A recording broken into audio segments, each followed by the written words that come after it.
So greetings and merry meet. What is one change that significantly improves employee productivity, increases inclusion, and drives breakout innovation in the workplace? An answer involves creating psychological safety, defined by Harvard's Amy Edmondson as an atmosphere where one will not be punished or humiliated for speaking up with ideas, questions, concerns, or mistakes. I'm Dr. Kathryn Bingham, founder of LEADistics, a veteran and woman-owned small business that serves the needs of executives, entrepreneurs, and professionals, elevating their leadership, allowing them to reinvent, redesign, or pivot, and change their lives, change their work, and change the world. I'm also the author of Driving Pink. But our guests today are Karolin Helbig and Minette Norman. Karolin builds on more than 2 decades of experience as a management consultant in leadership development, along with a deep expertise in science to help leaders increase effectiveness, optimize team performance, and transform organizations through mindset, emotional intelligence, and psychological safety. She received her PhD in human genetics from the Philipps Universität in Marburg, Germany. I hope I pronounced that correctly. And today, Karolin integrates neuroscience findings that revolutionize the way we understand how our human brains function and translates them into applicable and powerful leadership practices. Minette is a leadership consultant focusing on developing transformational leaders who create inclusive working environments with a foundation of psychological safety. She's a sought-after speaker in the areas of inclusive cultures, racial empathy, collaborative teams, and psychological safety. In 2017, Minette was named one of the most influential women in Bay Area businesses by the San Francisco Business Times. And in 2018, she was awarded the Business Role Model of the Year in the IT Silicon Valley Awards. She holds degrees in drama and French from Tufts University and studied at the Sorbonne Nouvelle, I'm hoping I pronounced that correctly, in Paris. Karolin and Minette focus on translating psychological safety into practice, and their groundbreaking book, The Psychological Safety Playbook, published this February, and is the first text to provide a concise, practical guide for implementing psychological safety in the workplace. Karolin and Minette, welcome to LeadUP Conversations. Thank you so much, Kathryn. Thanks for inviting us, Kathryn. It's great to be here. Well, and I'm really excited to talk about this because I think everybody has had an experience in their background, whether it was a full toxic environment or just a very uncomfortable environment.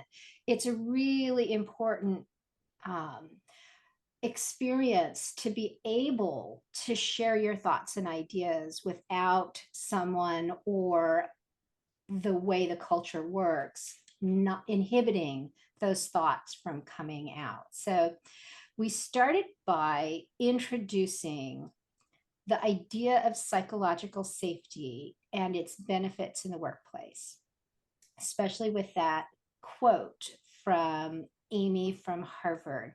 So what were each of you seeing in the world that made this such an important topic to address? I'll start, and I know Karolin's going to have really insightful things to add. So I spent 30 years in the software industry in various Silicon Valley companies. Mm-hmm. And I really witnessed, in rare occasions, I will say, the power of psychological safety in teams and just how amazing the work could be, how it could feel, and also what we could produce when people did feel free to speak up and challenge and dissent and share their crazy and wild ideas. But what I found both for myself and people I worked with, it was quite rare to have that belief or that feeling that I could speak up. And what happened all too often, like just for me, even sitting in a meeting weighing the pros and cons of, dare I say something? Is it too risky to say something? Is everyone going to roll their eyes if I say something? You know, everyone agrees except me. It's just too hard. It's too risky. And at the same time, I was mentoring a lot of women and people from underrepresented groups and finding, like, I would say, why don't you say something? You know, this is wrong. You're dealing with a real toxic environment. And they say, I don't dare. I just don't dare. It is not safe for me to speak up. I'm going to lose my job. I'm going to lose my visa, whatever it is. And so when I left the tech industry in 2019, I really decided I wanted to help organizations and that leaders do better in terms of creating those environments where everyone could speak up and share their ideas. And that would lead to, you know, greater inclusion and belonging, but with a very strong foundation of psychological safety. So that's what I was seeing. I love it. Yeah, and while I was with McKinsey as a management consultant, I was part of many teams. So different teams within McKinsey consultancy, big consultancy company, but I also witnessed a lot of different client organizations. So in different countries and different industries. And the level of psychological safety was very different. And it's such a huge difference if you can be at your best without kind of this filter in your head, always weighing the risk, and is it maybe how am I perceived? Can I say this? How do others think about me? Or if you can just be open and come up with creative and maybe wild ideas, and you don't have the fear of, oh, how do others think about me when I share those ideas which may be completely out of the box. And I just come out of a discussion with a global HR person here from a big German company, and they are thinking about how can they foster psychological safety in their organization. And there is all the people say there are certain career limiting moves. And the fact that you have to think about, is this in a way harming my career? Or is it not? Is it safe to do this? Maybe a little bit risky step. This alone is a signal for missing psychological safety. And people, the human brain is wired to avoid risk. So whenever you fear there might be a risk, maybe it's not real. Maybe the consequences are not as negative as you think. But we are so aware of any risk and we shy away from taking risk. And so psychological safety is an atmosphere which doesn't happen automatically. It needs to be fostered. It needs to be cultivated so that people don't fear that some moves might be career limiting. Yes. Yes. So Karolin, how did you and Minette connect to collaborate on the Psychological Safety Playbook? The funny thing is that we have never met in person. I'm sitting here in Germany and Minette is in California, and we met each other in a certification program based on Amy Edmondson's methodology. So Fearless Organization is this fantastic book, which we really highly recommend. And based on Amy Edmondson's methodology and research and work, there can be scans done with the teams based on her surveys. And that was the certification program where we met and immediately connected. And we both had this sense, oh, there's so much great material about the why and the what of psychological safety. However, what we miss in our work with clients, supporting them to foster psychological safety, what we missed was material about the how. And at some point we decided, okay, let's go ahead and develop this material. We didn't plan at the start that this might be a book. We thought about maybe, I don't know, a little booklet for our clients. And now we are here having written a book together without ever having met in person. I love that. It's just very indicative of how our world is and how interconnected Yeah. we actually are. That's awesome. So, Minette, both of you have touched on some experiences that you've had or things that you've observed, but what are some of the signs that our workplace or other spaces outside of work even would benefit by creating psychological safety? What do we need to look for so that we know we need to change? Yeah, I mean, I think that every single place where groups work together can benefit from increasing it. So first of all, like there is no perfect end state where we are at the nirvana of psychological safety. It's always evolving, right? And also because people come and go in teams. And as soon as you change Yes. the makeup of a team, you need to reestablish like who is this person? How did they work with all of us? So it's always something that we need to work on. So I guess that's my first response, is that everyone can benefit from it. But there are definitely signs. And one of the first places I would look in any setting is when you convene in groups and in meetings. What does that look like? Who does most of the talking? And if you just start to observe that in any given meeting, whether it's an in-person meeting or a virtual meeting, what you'll probably notice, if you haven't been very deliberate in how you run your meetings and in working on psychological safety, what you'll notice is that 2 or 3 people dominate the conversation, and the rest of the people are pretty quiet and they hold back. And if you observe body language, which you can even see on Zoom if someone is on camera, Mm-hmm. you will notice often that people have some, like they want to say something, but sometimes they're having trouble just getting a word in edgewise. And sometimes they're sitting back, like they definitely have an opinion about this, but they're not voicing that opinion. So I would, if you just wanted to start somewhere, is start to observe what's happening in your group interactions. And you will notice not everyone is fully participating. Mm-hmm. And you'll also see, I think another thing, maybe one more thing I'll say is, how do people respond to the members of the team when they do speak up? I would bet, again, if you haven't actively worked on this, that some people will get a lot of respect and accolades, and people will say, yes, Kathryn, that's a great idea. They'll build on your ideas. And some people will either be ignored or interrupted or Mm-hmm. even dismissed, like that's a terrible idea, that's not going to work. And what happens there is that's a sure sign those people are going to not speak up again. They're probably not going to feel safe with their next idea because they've been put down. So those are just a few simple things that you can see pretty quickly. And as soon as you observe those things, you'll notice we need to do better. Absolutely. Absolutely. And even as you're talking about meetings in our Zoom meetings, even the culture that we have around how does that meeting progress? Do we tell people up front, hey, use the raise your hand signal? Is there somebody monitoring that so that we bring everybody's voice in play?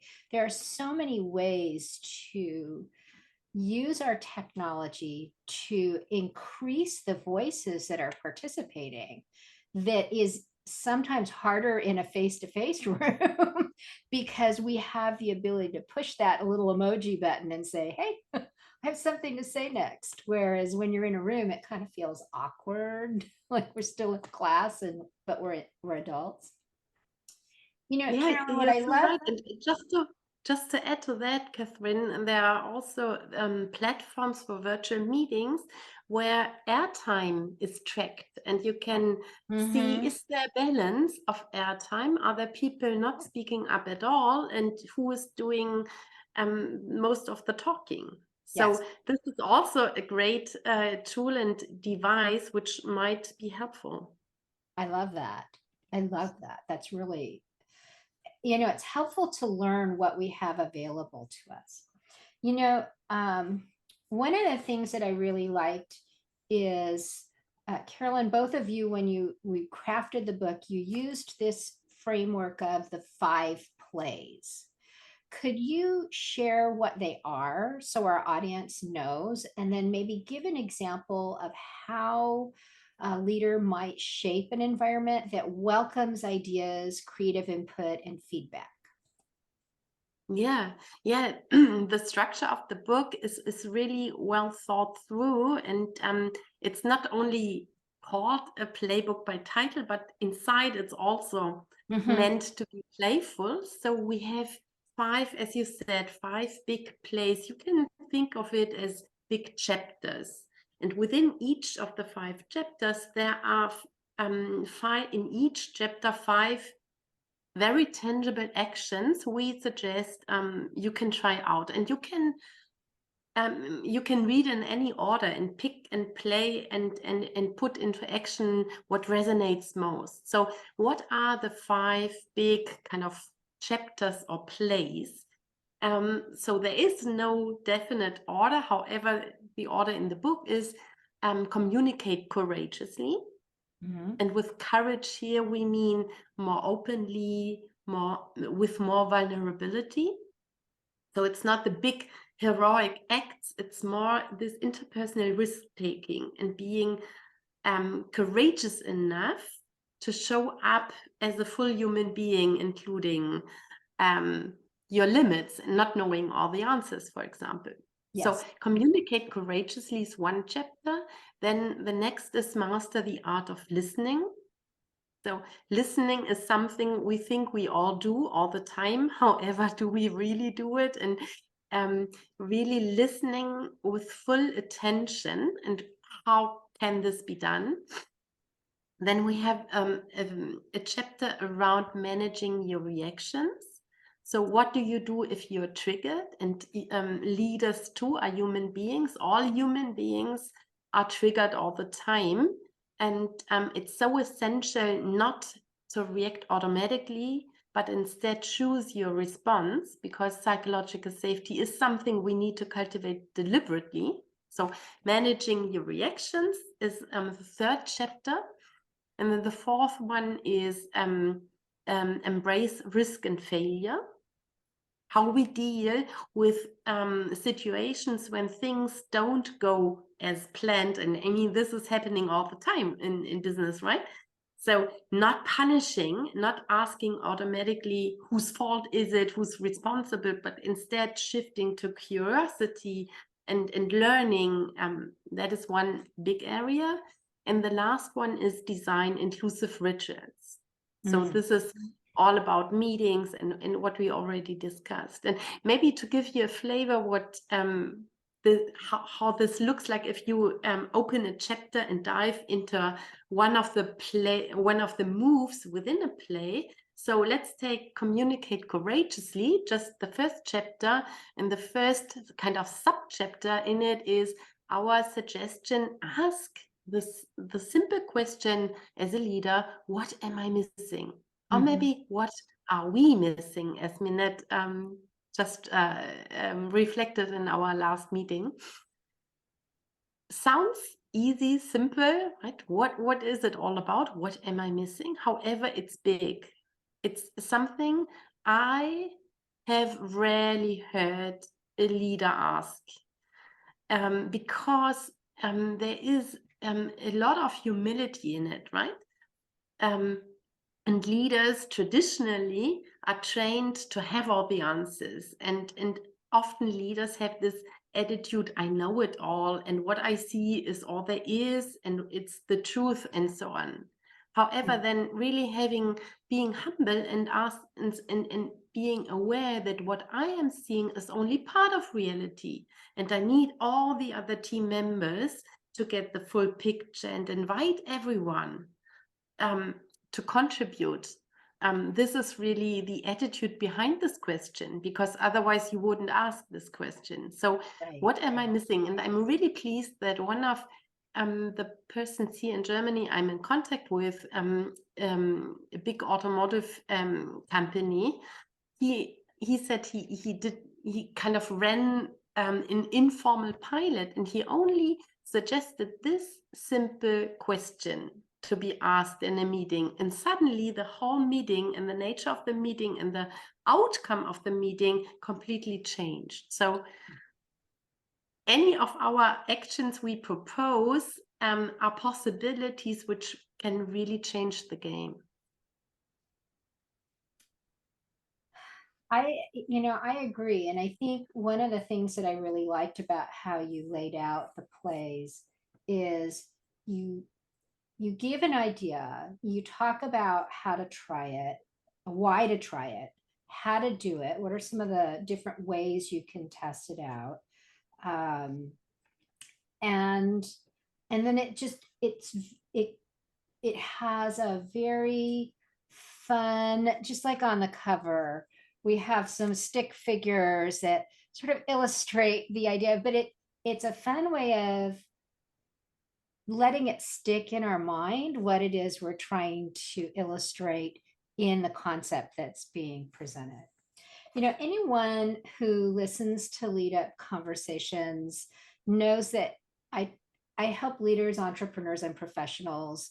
I work with change makers, and I really help them think about the concept of the pivot, right? When I read about the learnable skills and how leaders can create psychological safety, leading to that professional fulfillment, right? People begin to feel comfortable and welcomed, and their thoughts are and ideas are encouraged in the workplace. I feel like that is evidence of a pivot, right? That helps us take our workplace from some place where we're discouraging individuals to where we're encouraging and creating nurturing and comfort, and it just begins to expand. So when I think about how we can be really intentional about shifting the workplace, right, and creating that safer space for communication and innovation, Minette, what are some of your thoughts about how we're leveraging the idea of a pivot, like giving leaders this sense that this is a pivot that you can make in the workplace? Yeah, it's an interesting way of framing it, because we really believe that this pivot is entirely possible, and it's not something overwhelming. I think this is why often leaders and anyone in the workplace get stuck making change, because they feel that I have to change everything I do, and it's going to be so hard, and I'm not going to be able to get other work done. But pivot is a nice word, because you can make a small pivot. You can, as Karolin just said, you can ask a new question like, what am I missing for the first time? You can get up and say, I don't have all the answers. Is there anyone here who might know? And if not, let's commit to getting an answer. You can change the way you listen and say, you know what, I just got distracted. I'm so sorry. Can you say that again? That really just sharing our foibles, our humanity in small ways will pivot things, and will make people understand that this is a place where I can show up and do my best work. But it won't happen if we get locked in and we're unwilling to make those small changes. And so, what we have put in this book with the 25 moves is pick one, pick two, try them out, pivot to the right, pivot to the left, if we want to use this word pivot, and just see what works. And I think you picked up on the playfulness and the lightheartedness of the book that was truly deliberate on our part, because we both felt that there's, as we said in the beginning, and Karolin said, there's a lot of academic research on psychological safety, and we wanted this to be the how-to manual with something that is not intimidating. That's why it's as short as it is. That's why Karolin, it's by design quite short and a quick read. The audiobook is less than 2 hours, just to give you an idea of how quickly it goes. And Karolin drew all those fun stick figures, and she's not a professional artist, but they're fabulous. They really express the ideas we're going for. And we thought that if we can invite leaders and anyone in a team into this work, they can all make these small pivots every day, and that can have a profoundly positive impact on the workplace. Yeah, I love that you made it a simple, scannable, grab and go, get what you need, when you need it text. It reminds me of the Thin Book series. So let me just show this for our audience. It is a thin book, and it's something you could easily carry with you. If you're going to a meeting, you can just tuck it in with your other items and say, I'm observing X. Let's see if we have a play we can do. Make it fun. But I call these, when I see them, thin but meaty, because the format, and we've talked a little bit. If we had not talked more about the format, I would have had you talk more about it here. But I think that it's very accessible, right? It gives us this this way of anybody can do it. Anybody can add it in to their activities within a team or in a given meeting. You could even have teams that emphasize one particular thing each time they meet, right? So that everybody learns the skill. Okay, so today we're going to try this. Yeah. And let's practice it around the room, or let's explain it and then see how it applies in our session today. So I feel like that anyone could pick this up, get benefit out of the book, and then have that become more complementary for all of their intentions in creating a safer workplace for psychological safety. One of the things that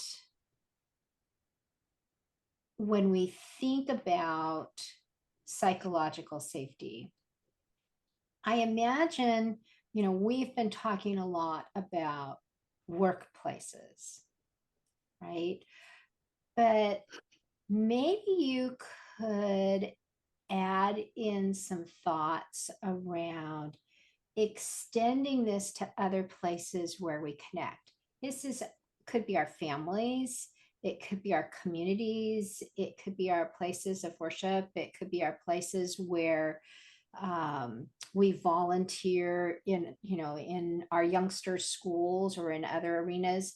So when I look at this, I think if we learn the skill, it's transferable across to these other domains. So what do you think about that concept? Because I think we could take it as a workplace book and then say, I think it's bigger than a workplace book.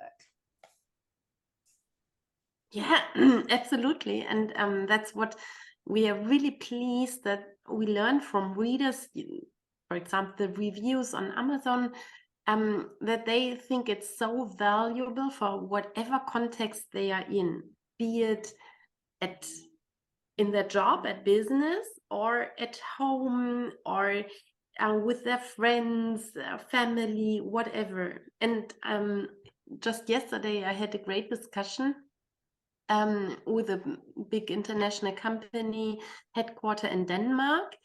And we discussed a little bit deeper the mastering the art of listening and that it is so crucial to disentangle understanding and agreeing, and then also agreeing and liking.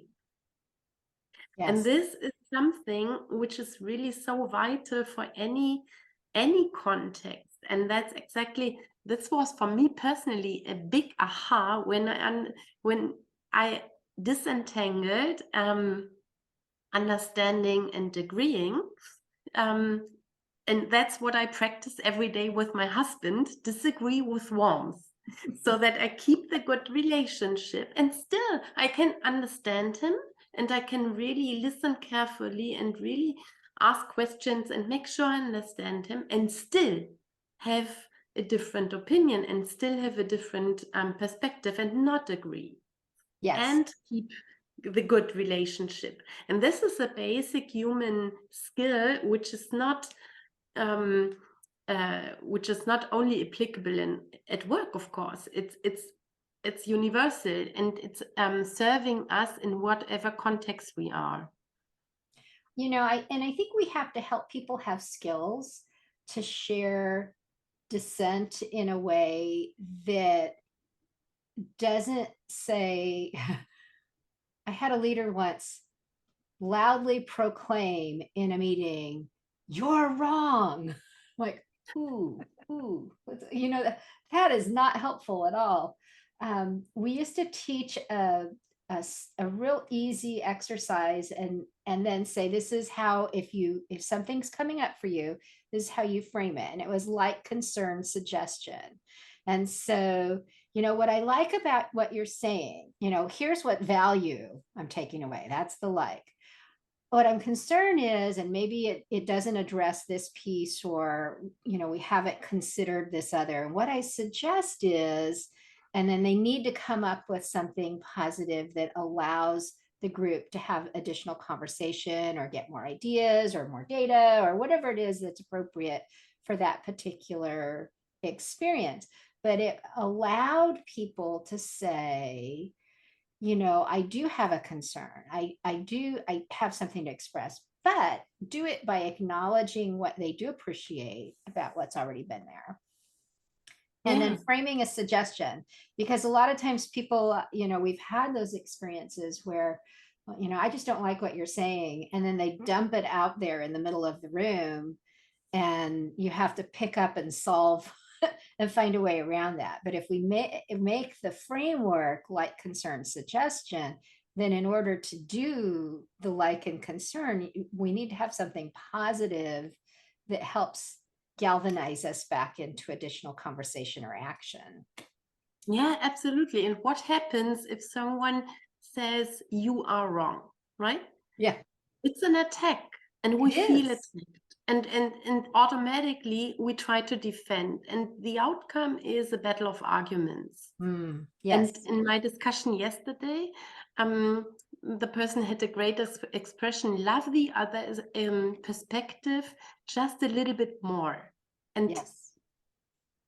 pause and not immediately say no. Love it a little bit more before you come up with your perspective and your understanding and say no. And this is something which is really important to us, that this requires from us a certain openness and a certain curiosity. So to let go a little bit of our need to be right. You are wrong, I'm right.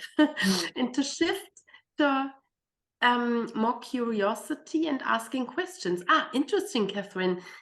Why do you think this way? Or what is your what are your experiences? What makes you think that this is the right way to approach this, or something? So shifting from a battle of arguments to more curiosity, asking questions, and really understanding the other person. And it's a relief knowing this doesn't mean that I have to give up my opinion, right? I can still think you are wrong.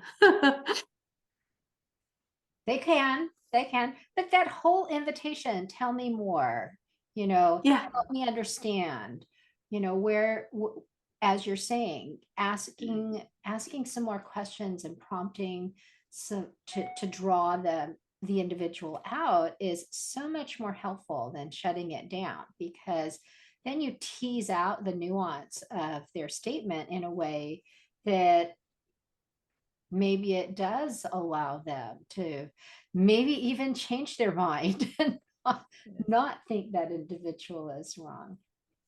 Before we conclude our conversation, let's ask the audience a question.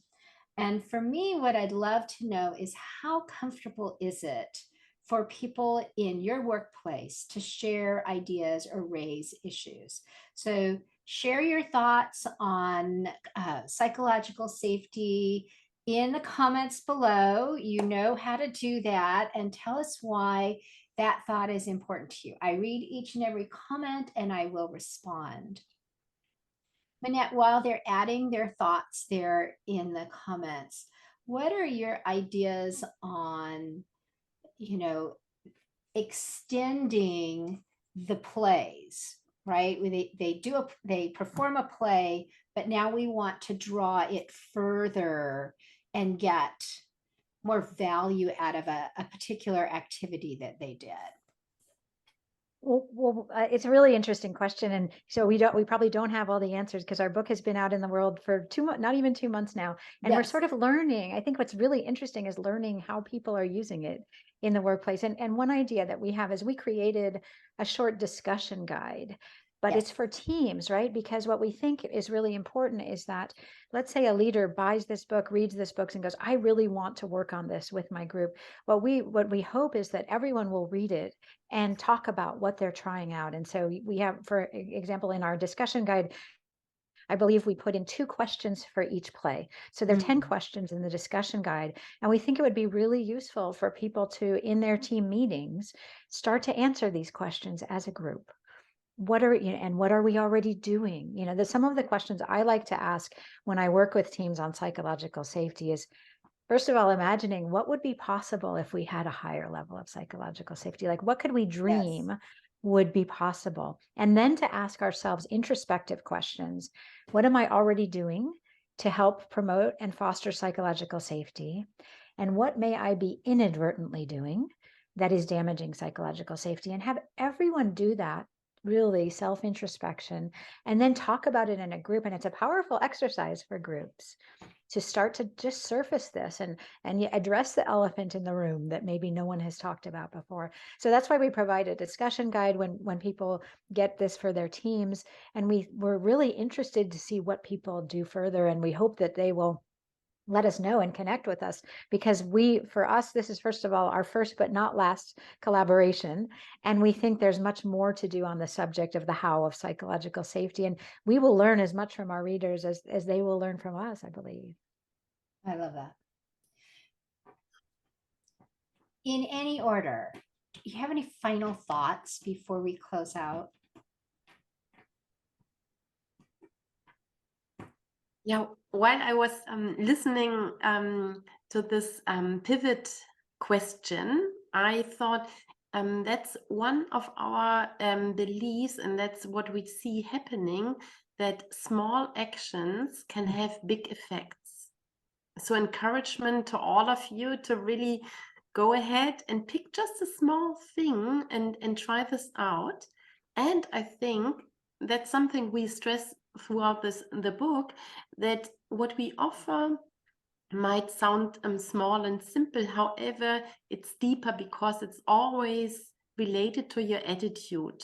When we discussed asking this question, what am I missing, means I'm humble enough as a leader to see what I'm seeing is not the whole picture. However, what I see is also that this bigger mindset, attitude level, there's also a connection to the small things you are doing. So the more you are really performing those small actions aligned with the attitude, this has a positive effect back to your attitude. So you're strengthening this humbleness, for example, the more often you are asking this question, what am I missing? So there's a dynamic between small things and bigger things, attitude and action, and also small action, big effect. I love that.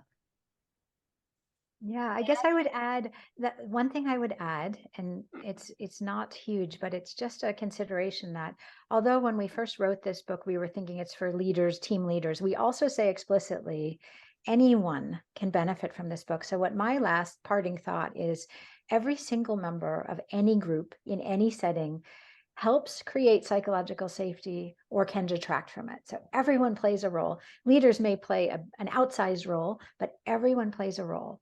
And so I would encourage you, no matter where you are in any hierarchy, in any organization, to embrace your role in being a positive influence on the workplace and on your colleagues' experience.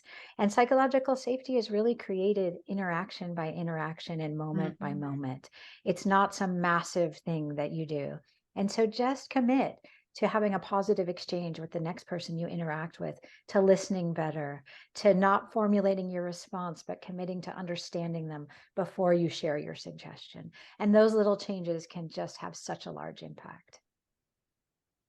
That's awesome. I love that. Well, thank you so much for your time. And I want to thank everyone who's taken the time to listen to the conversation of Minette, Karolin, and I. Please subscribe to the channel so that you know when the next awesome video hits the feed, as well as learn to grow your leadership and live for today, not someday. The Psychological Safety Playbook is available on Amazon, and we will add that link to the description for YouTube. Here's a few ways for you to reach out and connect with Karolin and Minette. There is a website for the book, the psychologicalsafetyplaybook.com. Super easy to get at.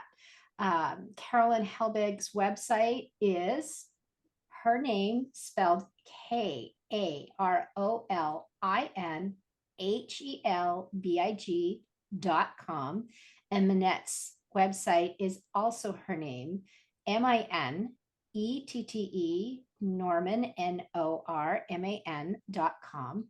Both are on LinkedIn and Instagram, and I will make sure that all of those links plus the link to buy the book at Amazon are in the video description.